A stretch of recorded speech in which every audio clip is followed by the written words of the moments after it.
ಭಾನುಪ್ರಕಾಶ್ ಅಂತಿದ್ದಾರೆ, ಇವರು ವ್ಯಾಪಾರಸ್ಥರು ಟೊಮೆಟೊ ಮಂಡಿನಲ್ಲಿ. ಅಂದರೆ ಟೊಮೆಟೊ ಪ್ರತಿನಿತ್ಯ ಏನು ಹೋಗುತ್ತೆ, ಏನು ರೇಟ್ ಹರಾಜಾಗುತ್ತೆ, ಎಷ್ಟರಿಂದ ಆರಂಭ ಆಗುತ್ತೆ, ಎಷ್ಟು ಕೊನೆ ಆಗುತ್ತೆ ಅನ್ನೋದ್ರ ಬಗ್ಗೆ ಮಾಹಿತಿ ಕೊಡ್ತಾರೆ. ಸರ್, ಇವತ್ತು 320 ಹೋಗಿರೋದು ಖುಷಿ ಇದೆಯಾ ರೈತರಿಗೆ? ರೈತರಿಗೆ ತುಂಬ ಖುಷಿ ಇದೆ ಸರ್. ವ್ಯಾಪಾರಸ್ಥರಿಗೆ ಸ್ವಲ್ಪ ಬೇಜಾರೆ, ಯಾಕಂದ್ರೆ ಒಂದೇ ಸಲ ಟಾಪ್ ಅಲ್ಲ, ಕಳೆದ ಒಂದು ವಾರದ ಹಿಂದೆ 500 ಹೋಗಿತ್ತು, 600 ಹೋಗಿತ್ತು, ಇವಾಗ 320 ಬಂದಿದೆ. ಸ್ವಲ್ಪ ಇಳಿಮುಖ ಆಗಿದೆಯಲ್ಲ? ಹೌದು, ಬಾಂಗ್ಲಾ 2 ದಿನ ಸ್ಟಾಪ್ ಆಗಿದೆ ಸರ್ ಪಾರ್ಸಲ್. ಸ್ನೇಹಿತರೆ, ಇವತ್ತು ನಮ್ಮ ಕೋಲಾರದ ಕೃಷಿ ಉತ್ಪನ್ನ ಮಾರ್ಕೆಟ್ಗೆ ಶಿಡ್ಲಘಟ್ಟೆಯಿಂದ ರೈತ ಮಂಜುನಾಥ್ ಅನ್ನೋರು ಬಂದಿದ್ದಾರೆ. ಇವ್ರದ್ದು ಇವಾಗ ಸ್ಯಾಂಪಲ್ ಆಗ್ತಾ ಇದೆ ರೇಟು. ಸರ್ ನಮಸ್ಕಾರ. ಸರ್, ಈಗ ಕೋಲಾರ ಮಾರ್ಕೆಟಿಗೆ ಬಂದಿದ್ರೆ ಏನು ಅನಿಸ್ತದೆ ರೇಟ್ಗಳು? ಇವತ್ತು 320 ರೂಪಾಯಿ ಇದೆ ರೇಟು. ಅಂದರೆ ಟಾಪ್ ರೇಟು 320 ಹೋಗಿದೆ, ಖುಷಿ ಅನಿಸ್ತದೆ. ಅದು ಬೇರೆ ನಿಮ್ಮದು ಮೊದಲನೇ ಕೊಯ್ಲು ಅಂತಾದ್ರ? ಹಾಂ, ಇದೇ ರೇಟ್ ಇದ್ರೆ ಖುಷಿನಾ? ಅಲ್ಲ, ಇದೇ ರೇಟು 320 ರೂಪಾಯಿ ಇದ್ರೆ ಖುಷಿನಾ ಅಂತ ಕೇಳ್ತಾರದು. ಖುಷಿ ಸರ್. 300 ನಿಮಗೆ ಎಷ್ಟು ವರ್ಕೌಟ್ ಆಗುತ್ತೆ ಸರ್? ಎಷ್ಟು ರೂಪಾಯಿ ಇರ್ಬೇಕು ಬೆಲೆ? ನಮಗೆ ಒಂದು 400 ರೂಪಾಯಿ ಇದ್ರೆ 400 ರೂಪಾಯಿ ಇದ್ರೆ ಬೆಲೆ, 100-200 ರೂಪಾಯಿ ಇದ್ರೆ ಏನು ವರ್ಕೌಟ್ ಆಗಲ್ಲ. ಸರ್, ಎಷ್ಟು ಎಕರೆನಲ್ಲಿ ಬೆಳೆದಿದ್ರಾ? ಸರ್, 3 ಎಕರೆ ಸರ್. 3 ಎಕರೆ. ಸರ್, ಖರ್ಚು ಎಷ್ಟು ಬಂದಿದೆ? 1.5 ಲಕ್ಷ ಖರ್ಚು ಬಿದ್ದಿದೆ. ಅಂದರೆ ಇದೇ ರೇಟು ನಿಮಗೆ ಹಾಕಿರೋ ಬಂಡವಾಳ ಬರುತ್ತೆ. ಸ್ನೇಹಿತರೆ, ನೋಡಿದ್ರಲ್ಲ, ಇದು ಇವತ್ತಿನ ಕೃಷಿ ಉತ್ಪನ್ನ ಮಾರುಕಟ್ಟೆಯ ಬೆಲೆ. ಮಾಲೂರವರು, ಇವ್ರನ್ನ ಕೇಳೋಣ. ಸರ್, ಹೆಂಗ ಅನಿಸ್ತಾ ಇದೆ ಟೊಮೆಟೊ ರೇಟ್ ಇವತ್ತು? ಪರವಾಗಿಲ್ಲ, ಜೋರಾಗಿ ಮಾತಾಡಿ. 320 ಹೋಗಿದೆಯಲ್ಲ? ಪರವಾಗಿಲ್ಲ. 320 ಹೋದ್ರೆ ಖುಷಿನಾ? 300 ಕೆಳಗಡೆ ಬಂದ್ರೆ ರೈತರಿಗೂ ಲಾಸ್ ಆಗುತ್ತೆ, ವ್ಯಾಪಾರಸ್ಥರಿಗೆ ಲಾಸ್ ಆಗುತ್ತೆ. ಸರ್, ಇದು ವಿಶೇಷತೆ ಏನು ಇವತ್ತು 320 ಹೋಗಿರೋದು? ಏನು ಸರ್, ಇದು ಬೆಳೆದಿರೋದು ನೀವಲ್ವಾ? ಏನಿದು ವಿಶೇಷತೆ? ನೋಡಿ, ಇದು ಬೆಳೆದಿರೋದು ಇವರೇ, ವಿಶೇಷತೆ ಹೇಳ್ತಾರೆ. ಒಂದೇ ಬನ್ನಿ ಸರ್, ಜೋಶ್ ಇರಬೇಕು. ಅಂದರೆ ಇವತ್ತು 320 ರೂಪಾಯಿ ಹೋಗಿದೆ, ನಮಗೂ ಸಂತೋಷ ಆಗಿದೆ. ಆದರೆ ಇದಕ್ಕೆ ತುಂಬ ಖರ್ಚು ಮಾಡಿ ಬೆಳೆದಿದ್ದೀವಿ. ಇವತ್ತಿನ ಬೆಲೆಗೆ ಇದು ನಮಗೆ ಹೆಂಗೋ ಒಂಥರ ಸಂತೋಷ ಸುದ್ದಿ. ಹಂಗಾಗಿ ಚೆನ್ನಾಗಾಗಿದೆ. ಸಾಲಾರು ಟೊಮೊಟೊ ಬಂದು ಅಲ್ಲ, ಮೊನ್ನೆ ಚಳ್ಳಕೆರೆ ರೇಟ್ ಹೋಗಿತ್ತು, ಇವತ್ತು ಪಾವಗಡ ಹೋಗಿದೆ. ಏನು ಸರ್ ಇದು? ಚಳ್ಳಕೆರೆ ಪಾವಗಡೆಗೆ ರೇಟ್ ಬರ್ತಾ ಇದೆ, ಕೋಲಾರಲ್ಲಿ ಯಾಕೆ ಕಡಿಮೆ ಆಗ್ತಾ ಇದೆ ರೇಟ್?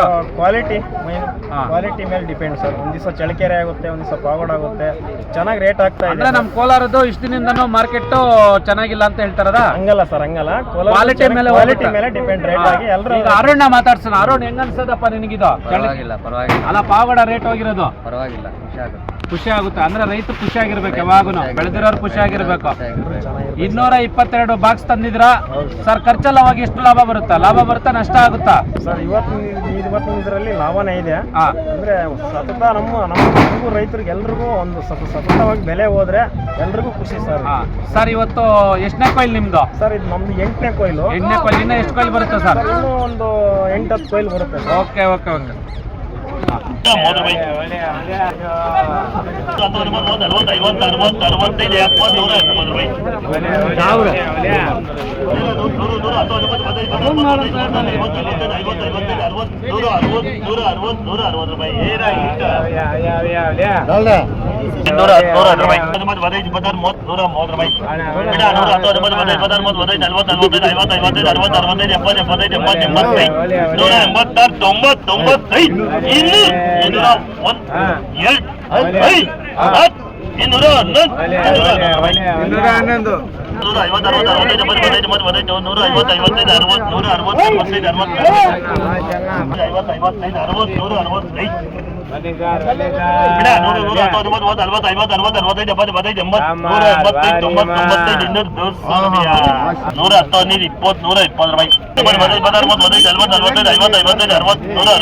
30 ಪುಡ್ಯ ತಗೊಳ್ಳಿ ಪುಡ್ಯ ತಗೊಳ್ಳಿ ಪುಡ್ಯ ಪುಡ್ಯ ತಗೊಳ್ಳಿ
50